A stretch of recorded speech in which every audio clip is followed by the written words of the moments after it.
किसान कड़ी मेहनत करके अनाज पैदा करते हैं। किसान बहुत मेहनती होते हैं। इनके जीवन में कितनी भी कठिनाइयां आ जाएं लेकिन ये हार नहीं मानते हैं। आज हम यहाँ आपको इन्हीं मेहनती किसान की कहानी बताएंगे। कहानी शुरू करने से पहले चैनल को सब्सक्राइब कर दे।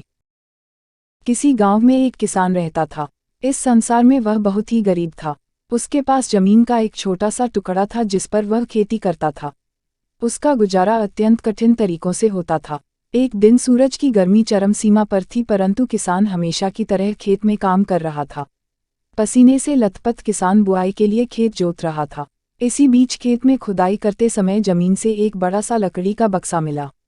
किसान ने सावधानी से बक्से को निकाला। पहले तो उसके समझ में नहीं आया कि बक्से का क्या करें। आखिर उसने बक्से को खेत के बाहर रख दिया। उसे साफ करके जो रोटियां वह घर से लाया था वह बक्से में रख दी और अपने काम में जुट गया। दोपहर को जब वह खाने के लिए रोटियां निकालने के लिए बक्से के पास गया तो हैरान रह गया। उसमें रोटियां ही रोटियां भरी हुई थी। तब किसान को पता चला कि वह जादुई बक्सा था। उसमें जो भी चीज़ डालो उसका 80 गुना होकर बाहर आता। जैसे एक मूंगफली का दाना डालो तो तुरंत उसमें से 80 दाने निकल पड़ते। किसान ने तृप्त होकर खाना खाया और उसके बाद किसान संतुष्ट होकर बक्से को घर ले आया। बक्सा मिलने के बाद किसान बहुत खुश था। उसे लगा कि उसके सब दुख अब दूर होंगे। वह लालची नहीं बल्कि धैर्यवान व्यक्ति था। उसने बक्से का दुरुपयोग नहीं किया।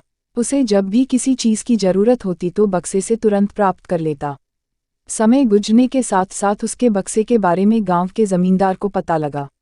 जमींदार बेहद लालची था और उसे लगा कि ऐसी ही जादुई चीज़ पर तो उसका अधिकार होना चाहिए। उसके आदेश पर जमींदार के लठठेठ किसान को पकड़ कर ले आए।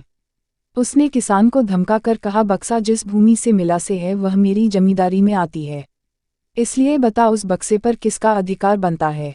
किसान बोला, यह ठीक है हुजूर कि यह भूमि आपकी जमींदारी पर आती है, पर बक्सा जिस खेत से निकला है उस पर मैं खेती करता हूँ, अतः इस बक्से पर मेरा अधिकार बनता है। किसान गिड़गिड़ाया, लेकिन जमींदार ने बहुत धमकाया। बक्सा पाकर जमींदार बहुत खुश हुआ, मगर किसान का रो रो कर बुरा हाल था। जमींदार की अब चांदी हो गई।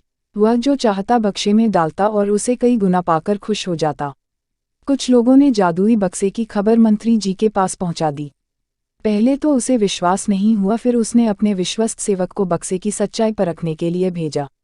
वहां जो उसने बक्से का जो जादू देखा तो वह मंत्री के पास जाकर सारी सच्चाई बता दी।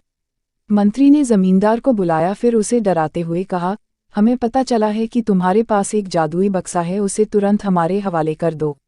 इसी जादुई बक्से को हाथ से निकलते हुए देखकर जमींदार की हालत खराब होने लगी।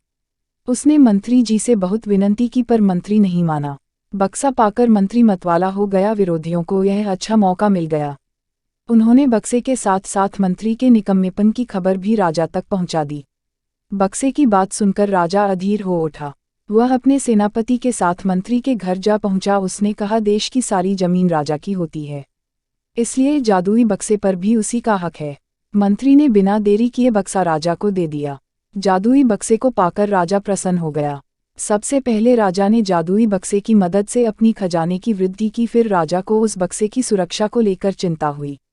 राजा हर कीमत पर उस बक्से को अपने साथ रखना चाहता था। राजा ने सोचा कि इसका रहस्य ज्ञात करना चाहिए कि आखिर इस बक्से में है क्या। यह जानने के लिए राजा उसमें प्रवेश कर बैठा। जब बाहर निकला तो उसके पीछे पीछे 80 राजा बाहर निकले।